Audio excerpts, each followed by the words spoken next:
أعوذ بالله من الشيطان الرجيم يوم تبيض وجوه وتسود وجوه فأما الذين اسودت وجوههم أكفرتم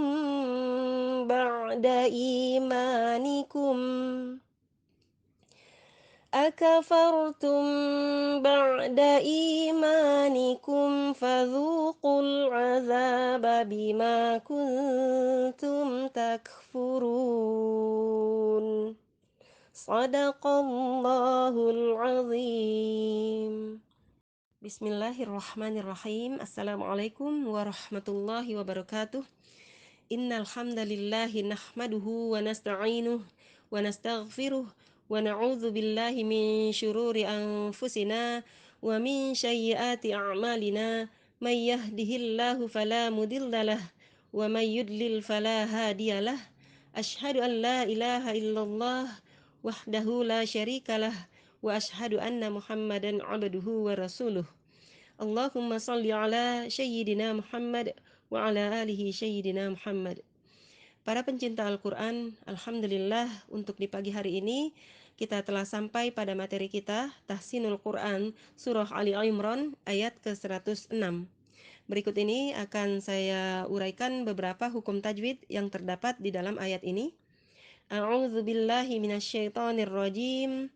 Yauma tabayyaddu, ada waw sukun yang sebelumnya fathah, maka waw sukun di sana sebagai harful lin, tidak berfungsi untuk memanjangkan bacaan, hanya dibaca lunak atau lembut saja. Yauma tabayyaddu, ada ba sukun di tengah kata, sukunnya asli, hukumnya qalqalah sughra, dibaca dengan pantulan yang tidak terlalu kuat dan perlu diingat jangan diberikan penekanan seolah-olah ada hamzah sukunnya.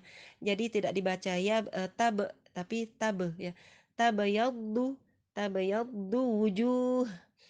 Di sana ada juh, mad tabi'i dibaca panjang, dua ketukan atau satu alif. Wujuhu, huwa ada tanwin bertemu dengan huruf wawu, hukumnya idgham bi gunnah, dibaca dengan melebur, disertai gunnah. Wataswaddu, ada sin sukun, jangan dipantulkan ya, cukup dipenuhi beberapa sifat yang dimiliki huruf sin, diantaranya hamas, rakhawah dan juga sofir ya, jadi desisannya terdengar jelas. Watas ya, watas waddu wujuh, dan kemudian di sana wujuh, martabi'i junya ya.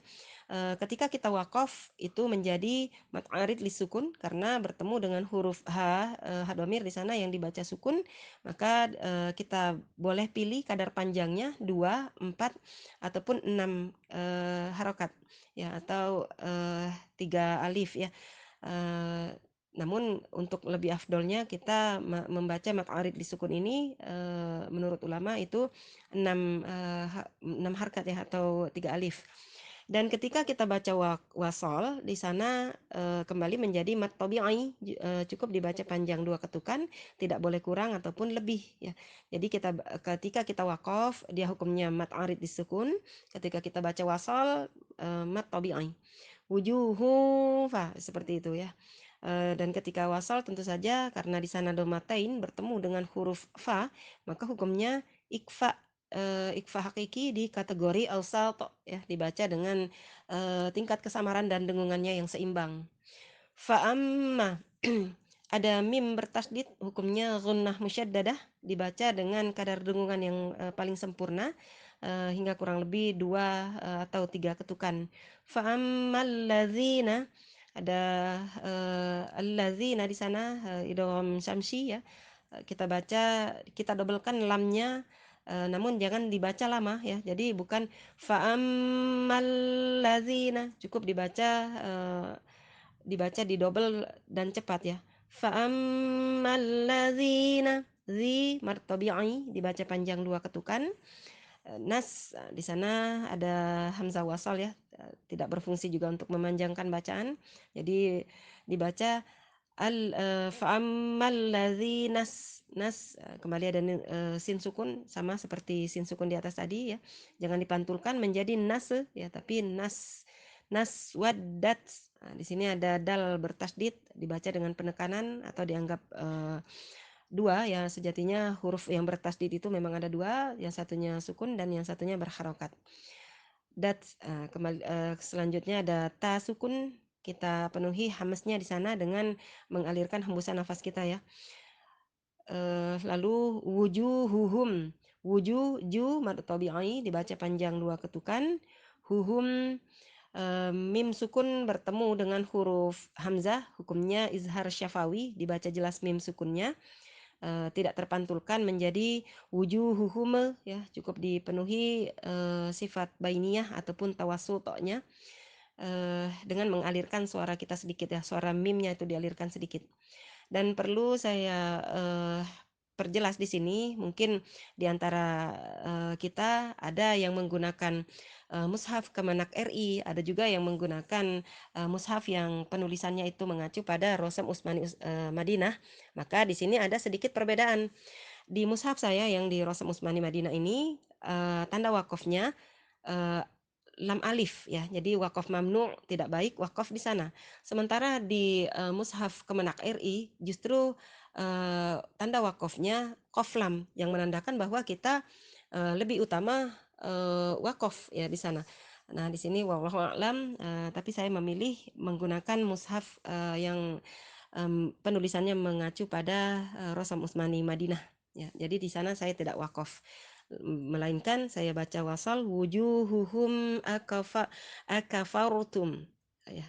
Kemudian ro sukun didahului oleh huruf yang berharakat fathah, maka ro sukunnya itu hukumnya ro tafkhim, dibaca dengan tebal. Ya, jangan akafar, bukan akafar tapi akafartum. Tum ba'da. Ada mim sukun bertemu dengan huruf ba, hukumnya izhar, maksud saya ikfa syafawi, dibaca samar disertai gunnah selama kurang lebih dua ketukan. Kemudian ba'da ada ain sukun dipenuhi sifat tawasutnya, jangan disamakan dengan huruf hamzah ya, jadi tidak dibaca syiddah, jangan ba'dah tapi ba'da. Lagi pula makhraj huruf ain dengan huruf hamzah itu memang berbeda. Dan juga jangan dipantulkan ya, jadi bukan tapi ba'da imanikum. Di sana ada hamzah berharokat kasroh, kemudian ada ya sukun setelahnya. Di sana sebagai mad badal ya, dibaca panjang dua ketukan. Mad tabi'i jenis muqaddar, dibaca panjang dua ketukan. Nikum ya, mim sukun di sana dipenuhi tawasutnya juga ya. Zu mad tabi'i qul. Kemudian ada alif lam qamariyah yang dibaca jelas, alif lam qamari atau izhar qamari. Jangan dipantulkan menjadi qul, tapi qul azaba. Kemudian za mad tabi'i jenis zahiri, karena huruf madnya kelihatan nampak ya, di sana ada alif setelah huruf zal berharakat fathah ini ya. Bima mad tabi'i jenis zahiri. Kuntum ada nun sukun bertemu dengan huruf ta, hukumnya ikfa hakiki di kategori a'la atau akrob ya. Kenapa dikatakan ikfa a'la? Karena dia harus dibaca dengan tingkat kesamaran yang tinggi, a'la ya, paling tinggi.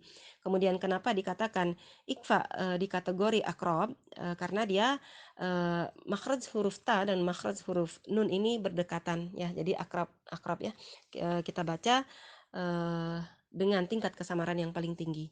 Namun secara umum hukum bacaannya di sana ikfa hakiki, cuman dikategorikan kategori a'la dan akrob ya.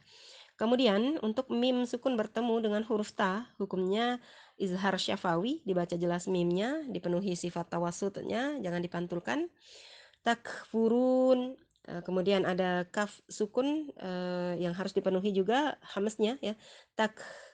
takfurun. Ya jangan sampai kadang-kadang juga ada yang keliru membacanya seolah-olah hamzah sukun. Jadi bukan takfurun tapi takfurun. Ada ro berharokat dhammah di sana, hukumnya ro tafkhim, dibaca tebal juga.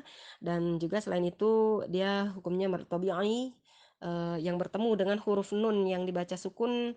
Jadi bertemu dengan huruf hidup yang dibaca sukun karena kita wakaf, maka hukumnya menjadi mat arid lisukun. Dibaca dengan kadar panjang 2, 4 ataupun 6 ketukan, dengan menyeragamkan mat arid lisukun kita dari awal hingga akhir. Baik, demikian saja yang dapat saya sampaikan. Mudah-mudahan apa yang saya sampaikan ada manfaatnya, dan tentunya saya tidak lupa untuk mohon maaf atas segala kekurangan ataupun kekhilafan, kesalahan penyampaian dari saya. Wallahu a'lam bishawab. Assalamualaikum warahmatullahi wabarakatuh.